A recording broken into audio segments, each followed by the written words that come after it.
Sobre el Tossal s'aixeca una enorme mansió. Antany va ser sumptuosa i bulliciosa, llar d'un conegut i acabalat llinatge i els seus nombrosos servents, però ara és un lloc abandonat i solitari, i en els seus salons i passadissos només queden el silenci i la decadència. Les seues portes romanen obertes, i el seu interior fa temps que va ser saquejat, però totes les finestres estan fermament tapiades. Totes tret d'una.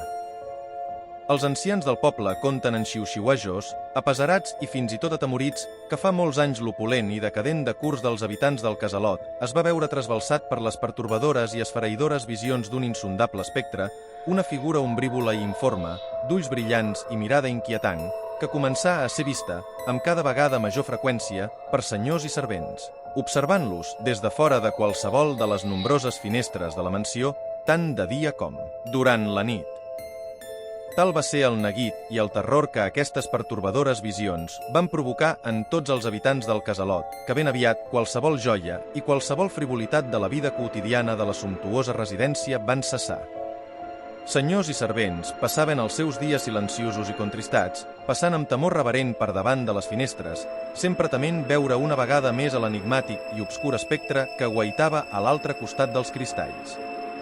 El misteriós fantasma era vist a través de totes les finestres de la mansió, sempre des de dins, mai des de fora de la mateixa, tret d'una, una petita finestreta en un corredor secundari. Al principi, els propietaris van ordenar que porticons i cortines restaren sempre tancats, sumint la seua esplèndida residència en una depriment penombra.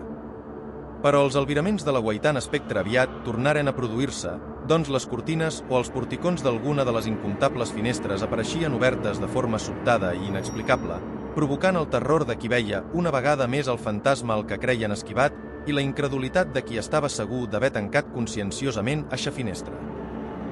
Tota mena de sacerdots i mèdiums, de fatillers i xarlatans, començaren a ser cridats pels desesperats hisendats amb la vana esperança que foren capaços de conjurar el mal que semblava haver-se aposentat a la seua llar, però cap exorcisme, cap sortilegi ni cap ritual, fora sagrat o sacríleg, pareixia tindre efecte.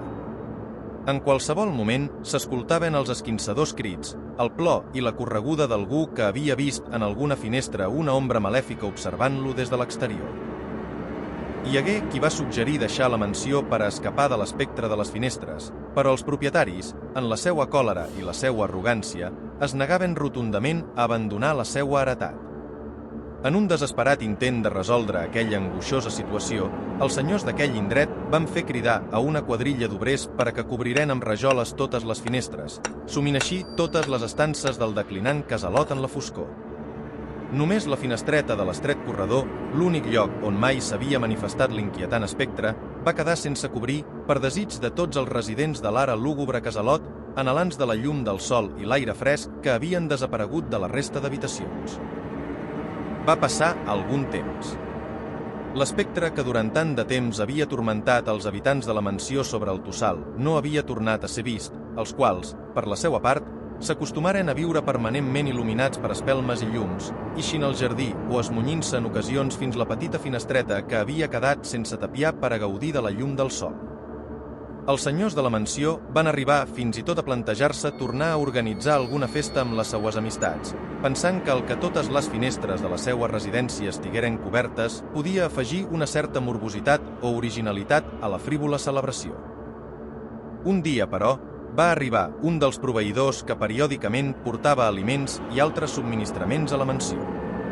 A l'home li va estranyar que no isquera ningú a rebre'l, i després d'esperar durant uns minuts entre un silenci de mal averany, i veient que no responia ningú a les seues crides, es va aventurar a entrar a l'ombrívol casalot.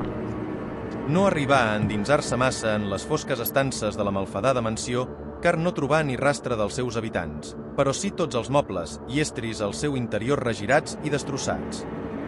Terroritzat, el transportista va córrer a avisar a la policia, la qual, malgrat una àrdua i exhaustiva investigació, no va ser capaç de determinar què havia succeït en l'inquietant interior d'aquell casalot, il·luminat per la fantasmal luminescència que entrava per la finestreta, oberta, del corredor superior.